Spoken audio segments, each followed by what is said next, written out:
I'm going to explain how you're going to take a simple plant like this, or even like a bouquet of roses, or even a potted plant for that matter, and how you can turn it into a magical tool, or imbue the plant with an intention so when it flowers and it blossoms, you can then use the flowers of it in your workings that already have the intention with it. So this can be very creative and it can be very complex, but at the same time, it could actually make probably the most potent things you use in spell work if you connect the dots all together in a sense. So my example is going to be another Hyacinth, and if you know me well, I love my Hyacinth. And what I'm going to do is make this be a Hyacinth that kind of grows for self-empowerment, self-love, self-care, and pretty much provide that sense of beauty to self. Now, that being said, like what I was saying a little bit earlier about regarding what kind of plant you use, take a look at every kind of plant that you can think of that is related to love of some kind. Like roses is a really good known one, because roses pretty much love all around. Hyacinth in particular is mainly a plant that involves a male-to-male love, but at the same time too, since it is a plant that came from the body of someone who died, but pretty much they live on eternally, Hyacinth can be considered a plant that is used for a love that's undying, meaning that it's immortal, if that makes sense. So Hyacinth is a Venus plant, but at the same time too, because since Hyacinth is considered a very poisonous plant in the bulb, it can also be seen as a Saturnian plant. So it's a Venus because it's love related, but also Saturnian because it's poisonous, and it also has that eternal longevity tied into it. And funny enough too, Saturn is a planet that is neutered, meaning that it's neither male or female.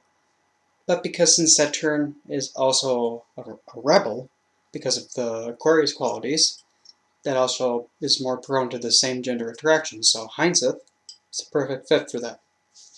So there's many ways you can actually go about enchanting a plant, but in this instance, because since I purchased this with a glass vase, it's already filled with water, and the plant obviously, but before we up and do anything, take a piece of selenite or any means you cleanse anything, put your plant or what have you in a position where it's not going to obviously fall face first, and you're going to want to cleanse it, because the first thing that comes in mind is like, I don't know if someone booby-trapped this.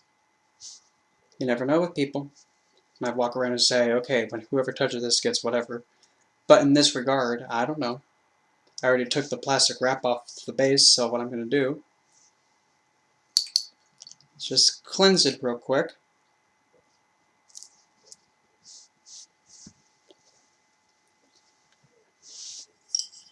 And you'll just know, and you'll feel that, okay, we have all the energy off of it, but once you take the energy off of it, it's voided, so you have to put new energy back into it. So in this case, since this is a clear vase, you can see what's in it. So in this regard, you can do many things. First one, you can take a simple stone, such as, in this case I just grabbed a regular milky quartz, and you can just put the intention in with your dominant hand, and then put it into the stone, and then place it into the water. Same thing, like if you want to use like a rose quartz, same thing, what's the intent, put it into the stone, drop it in the water. For this one specifically, I'm going to put in little pieces of kunzite, because kunzite junkie over here, deal with it. But also, because since this is a vessel, it has water in it, in this case is a hyacinth, gingerly remove the hyacinth. Gingerly. Be careful with this little guy. Lift him up. And now, because water is actually an element that has memory, whatever you tell the water remembers it, and then it just keeps radiating it, because water is an element that only knows how to take. It doesn't know how to push itself, if that makes sense. Whatever you give water, it'll take it, except if you're oil, but that's a completely different thing. So, you can enchant the water with what intention you want to have.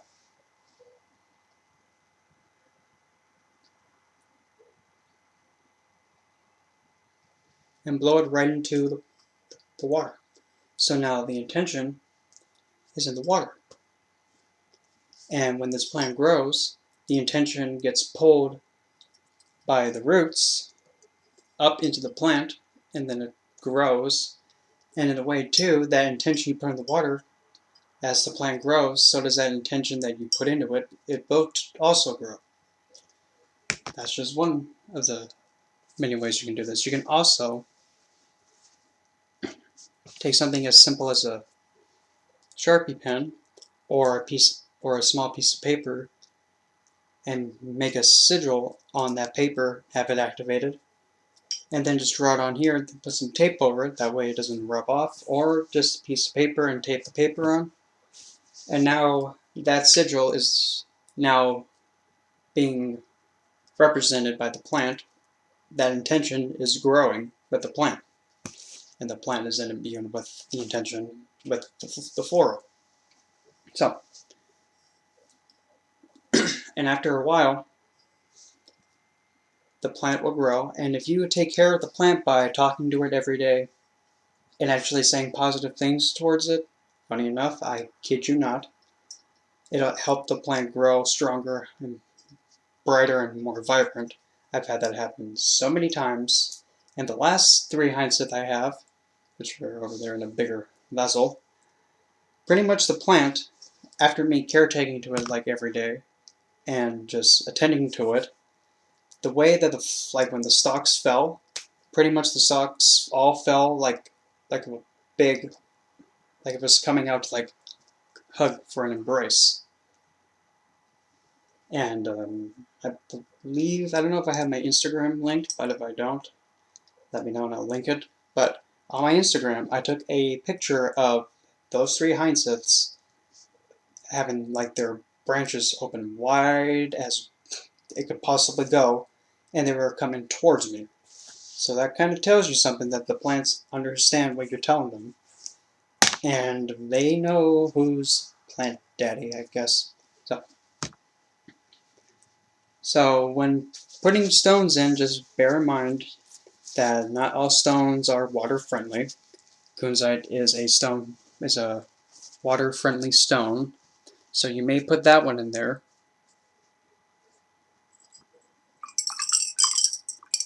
When it comes to also like magical oils and stuff like that, I more than likely wouldn't suggest putting oils in here, because you got to keep in mind that oil is going to go into the plant, and we don't want to, make our little plant friend over here get by his, oil and have it choke to death, because that's not very nice.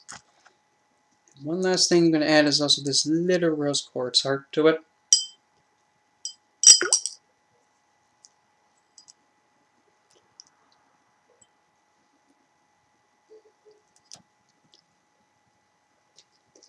And there, you can't really see it that well because I didn't put a lot of kunzite in there, but either way, now as this little plant is growing and pulling the water up, every little piece of kunzite in here and all that energy is going to go right into the plant. It's something so simple, but as this plant grows and gets more and producing more flower, that intention of self-love and self-care is going to expand bigger, bigger, bigger, bigger, and bigger.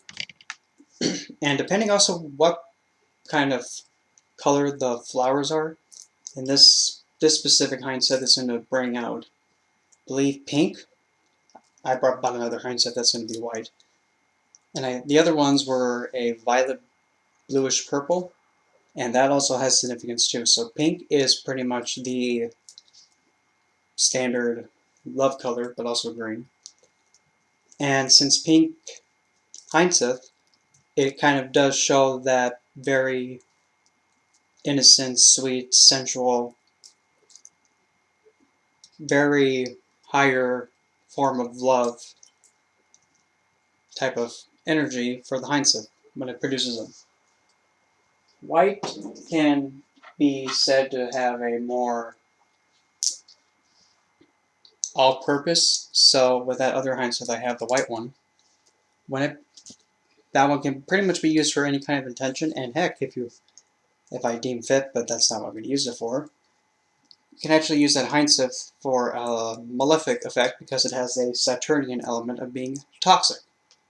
So if you really wanted to go like this, if you wanted to poison somebody's love, you can use the Hyacinth for it, especially since in the myth of Hyacinth and Apollo, Hyacinth was killed. So you can say you can actually end a love affair because of that. Good job, Zephyr. And then like the purple one, that one can be like for the real empowerment and the real like I'm royalty, I guess. I don't know. I don't use Hyacinth for that matter. I'm not a vainful kind of a person, but in due time, when the plant grows, it'll subconsciously trigger okay, I feel just better because that plant's better. And if you really want to get into really advanced stuff, you can actually make this become a representation of somebody. As the plant grows, so does that person grow too in a certain aspect. But also, this same plant, you can have one Hyacinth be for one individual. Say if you were doing like a love work to bring two people back together, and they're a same male-to-male couple, you can have one Hyacinth represent one, and another Hyacinth of a different color or the same color, doesn't matter, and put in the water or give them some kind of personal concern to the plant, so that way the plant takes in that aspect and becomes them, because the signature now is getting pulled into the plant. And then the plant radiates and circulates that. So when you have two plants like that, you can bring them together to bring them together, draw them away to draw them away, or you can actually have them become bounded together, tied together, and then they both grow at the same time. So it kind of like helps expand a couple, if that makes sense. There's a lot of things you can actually do with plants that I'm really surprised that people aren't really talking about, so there it is. That is pretty much a very thought out, fundamental way of how you can turn a plant, such as Hyacinth or roses, or anything that you can put in a vessel, and actually make it into a magical item and then use it in other spell work, and to ensure that that plant, whenever you use it elsewhere, gives its full 100% and not just like you take it off the shelf at a grocery store or whatnot. When you raise a plant, the effects and its potential are pretty much unmatchedly more powerful than just grab and throw in. But when you care and nurture something and it grows, it has so much more potential and more compliance to helping you, if that makes sense. But that's it for this one, and we'll see you in the next one.